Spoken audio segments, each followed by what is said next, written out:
السلام عليكم ورحمة الله وبركاته. اللهم صل وسلم وبارك على سيدنا محمد.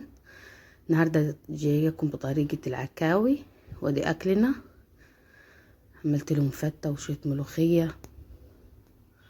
ادي العكاوي غسلتها كويس.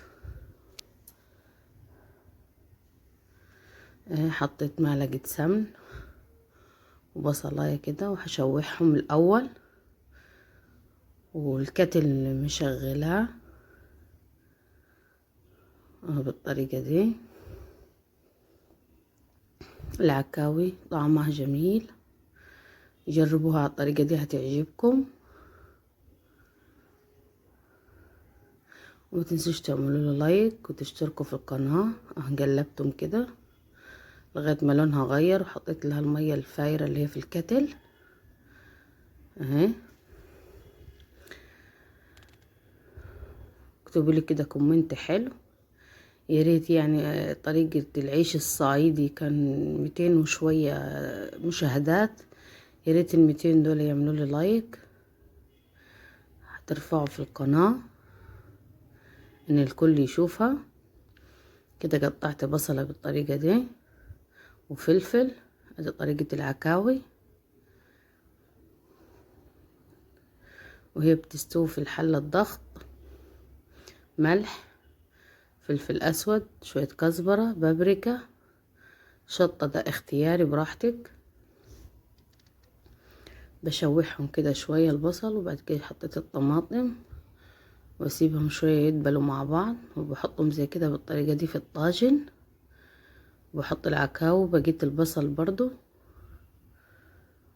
البصل ده يتاكل وحده حلو خالص.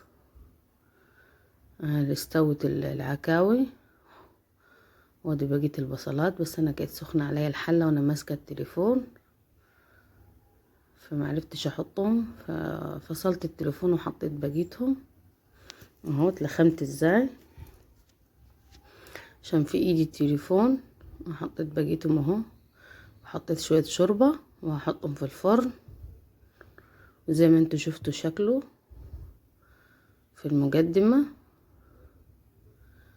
ادي طريقة العكاوي سهلة وبسيطة خالص. الملوخية الناشفة نقلبها خضرة، بس لا برضو هيبقى طعمها برضو زي الناشف.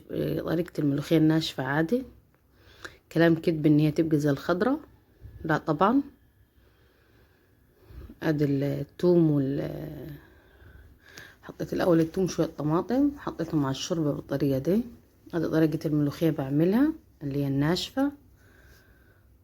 الاول حطيت شوية الملوخية في طبق، وحطيت لهم شوية شوربة عشان يطروا.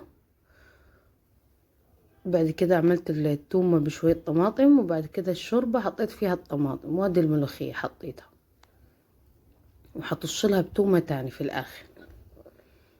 هذه طريقة الملوخية الناشفة. جربوها على الطريقة دي هتعجبكم خالص. طريقة حلوة، بيبقى طعمها حلو خالص الملوخية. لكن حتة ان هي تمشي تبقى خضرة، لا، كلام كدب. انا دايما صريحة معاكم، بس زي ما هي ملوخية ناشفة. ادي الطاجن اهو طلع من الفرن، شوف جميل ازاي. جربوها على طريقتي دي العكاوي، طريقة حلوة وحلوة خالص هتعجبكم. واللي ما اشتركش في القناة يشترك وفعل الجرس عشان يوصلكم اي جديد مني. وكل سنة وانتم طيبين، والسلام عليكم ورحمة الله وبركاته.